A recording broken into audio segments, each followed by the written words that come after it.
Hey, welcome back, guys. My name's Anthony Chambers. I am a real estate agent here in California. And on this channel, I just talk about most things that have to do with real estate, mostly California real estate. And today what we're going to talk about is, can you rent your home back from the buyers that you're selling it to? So let's go ahead and talk about that.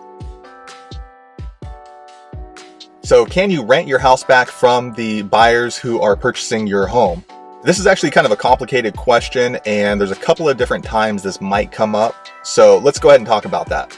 The first and second time that this might come up during a transaction is either during the pre-negotiation when the buyer is submitting an offer on your home, and two, at the end of escrow. So once the buyer is going to be finishing up the purchase and you decide you want to stay in the home. So the first option is this can be negotiated when the buyer submits an offer to your home.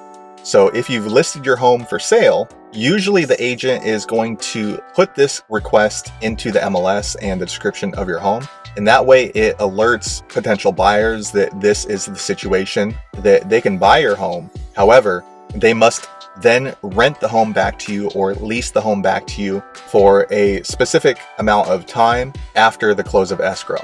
So basically what's happening is you are transitioning from being the homeowner into the tenant of the very same exact property. So one of the downfalls with this particular scenario is that buyers who are submitting offers on your home usually are going to be moving in for their own use. The majority of homes that are sold are for buyers that plan on living there, plan on using the home for their own personal use. So by you letting them know that you will sell them the house, but you want to remain there, that will actually decrease the potential buyer pool by a lot.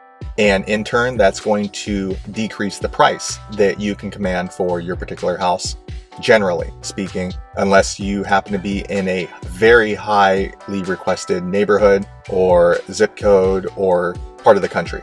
So is this a typical situation? Usually not, but it is a possibility. So what you want to do is be sure to talk to your real estate agent, and that way they can reply back to these potential buyers accordingly and let them know what the situation is, let them know what the terms would be for you remaining in the house.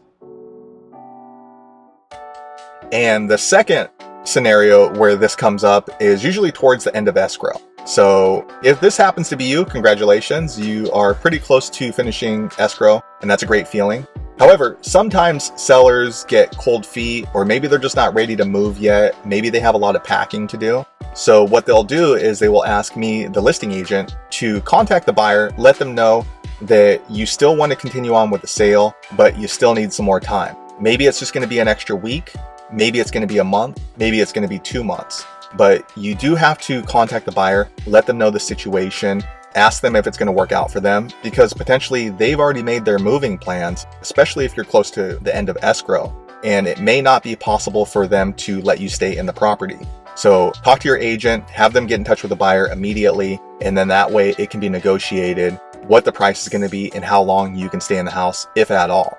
So again, this is more of an afterthought. It's not something that's pre-negotiated. So the buyer to agree to this is less likely because, again, depending on what their lifestyle situation is, they may already have plans to move into their house.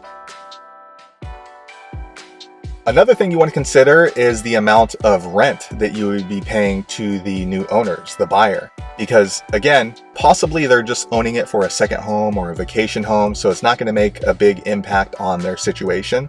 But if they are planning on moving in and they don't have another place to go and they're forced into renting to you, the current homeowner, they may try to gouge you with the rent. They may charge you a very high price just to keep the pressure on you to hurry up and get out of the house.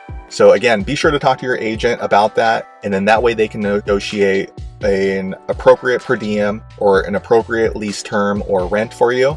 But again, this does come up and some buyers will agree to it, but it's all situational. It all depends on the contract that was written. It depends on what the buyer's goals are, what their moving time frames are, what they're going to be using the house for. So it might be possible, it might not. So the best resource for that is going to be your listing agent. Let them know the situation as soon as you know, and then that way they can start negotiating on your behalf. What about you? Have you gone through this situation? Did you rent the house back after you've already sold it to another buyer family? If so, leave us a comment below. If there's any kind of situations that we should watch out for, maybe something I didn't touch on in this video, leave us a comment below, let the rest of us know. And I hope you liked the video. If so, click thumbs up and I'll see you on the next one.